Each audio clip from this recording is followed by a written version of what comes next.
All right, it's Way Up with Angela Yee. Happy Monday, everybody. Hopefully everybody is safe and sound out there right now. We got Navy on the mic, not behind the boards. And let's get into this Yee tea. So Teyana Taylor has made her debut on Saturday Night Live as a host.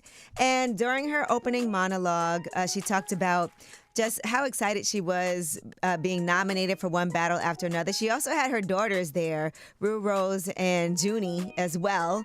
They were engrossed in their cell phones while she was doing her monologue. Listen to phones. I am your host, Teyana Taylor, and I'm so honored to be hosting Saturday Night Live. Yes. Now, I'm a Harlem girl, and I love New York. But it's freezing out here. That's why I had to get a spot in Miami, because the is cold, you know?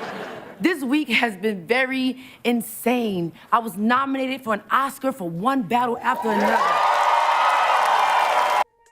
All right. Also, in addition to that, she did a parody, a PBS News parody with Kenan Thompson, and is actually poking fun at how people are kind of not realizing that things like this happen all the time in the United States. As unfortunate as it is, a lot of things haven't changed. Listen to this. Well, let's start in Minneapolis, where ICE continues to raid homes and businesses in what some people are calling an occupation. Christopher, your take on this? I mean, you've got federal officers roaming the streets, just pulling people out of their cars based on how they look. I mean, this just doesn't happen in America.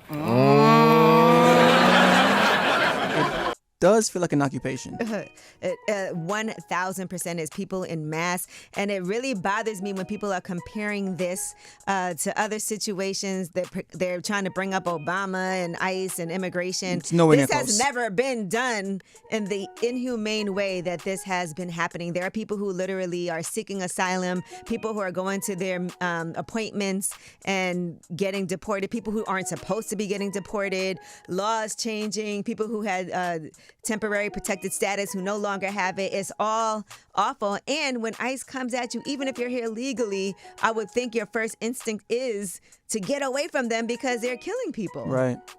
All right.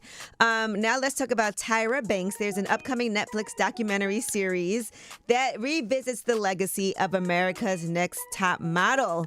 And you know she don't talk about this too much. There's been so much backlash for the standards of beauty that used to happen when America's Next Top Model was on. But it was such a popular show. Here is that trailer. I was rooting for you. We were all rooting for you. I haven't really said much, but now it's time. America's Next Top Model. We were showing the behind the scenes of what the fashion world was. I wanted to fight against the fashion industry. That was a moment where I realized, oh my God, I think we've built a monster. We are actually going to switch your ethnicities. Things get crazier and crazier. Going to get a medical procedure as part of a makeover. Wow. I forgot how crazy that show was. I mean, that show was wild. So get ready for this February 16th reality check inside America's Next Top Model. And it's a 3-part series. So this should be interesting. I will say a lot of people have told me that they learned how to pose for pictures, how to do different things from watching that show. But some of the things that they had to do were so wild on that show. I can't even imagine. Yeah. Maybe appreciate modeling a little more, actually, because of that show. I also think it's the time period that it was in. Things were a lot more harsh on TV. Oh, yeah. In general, like that wouldn't fly today. All right, Delroy Lindo. You know, everybody's talking about how he got his first Academy Award nomination playing Delta Slim in Sinners. And he was on the red carpet. This ended up going viral because one reporter, David Vision, he called himself a rookie, by the way, after this all happened, and he was apologetic. But here's what happened on the red carpet.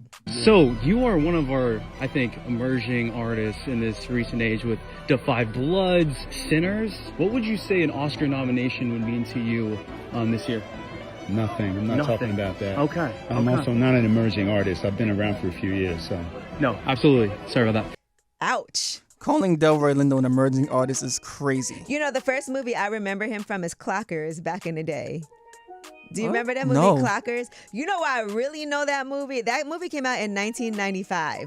It was amazing. Shout out to my guy Hassan Johnson, because when Hassan Johnson played Weebay in The Wire, and everybody used to call him Clock from the movie Clockers because he was in it. But you never seen Clockers? No. Oh my God. I'm sorry. Wait, you said 95? Yes. I'm born 94. Okay, well, you still should watch Clockers. Oh my God. I know him from Malcolm X. And Get Shorty, he was in that too. This Christmas. Crooklyn. Yeah, Crooklyn. He's a dad in Crooklyn. Okay, period. But anyway, yes. So shout out to Delroy Lindo, and much deserved Oscar nomination. Hopefully he wins. And DaBaby is denying that he's performing at a MAGA event. There was a flyer that was out there that showed that he would appear at a Valentine's Day celebration tied to MAGA, and he posted fake news. Don't take the bait. And he said anything mentioning my name in politics right now is fake news. So he is not performing, and that flyer was taken down. I'd hope not. Yeah, it's confusing because, we saw Ludacris in a similar situation. People were saying he was performing at a MAGA event. Then he said that wasn't true.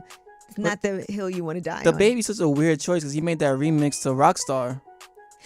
I think sometimes people get booked for things and they're like, oh, Valentine, and you don't realize till the flyer comes out. Like, is this I don't know what happened, but he said it's not true. Oh. All right, when we come back, we got Ask Ye, 800-292-5150. I'm always here, always got your back, always want to help you out. So call me up and I'm going to give you some advice on whatever it is that you need. It could be professional, it could be romantic, it could be friendship-wise, it could be financial. I got you. All right, it's Way Up.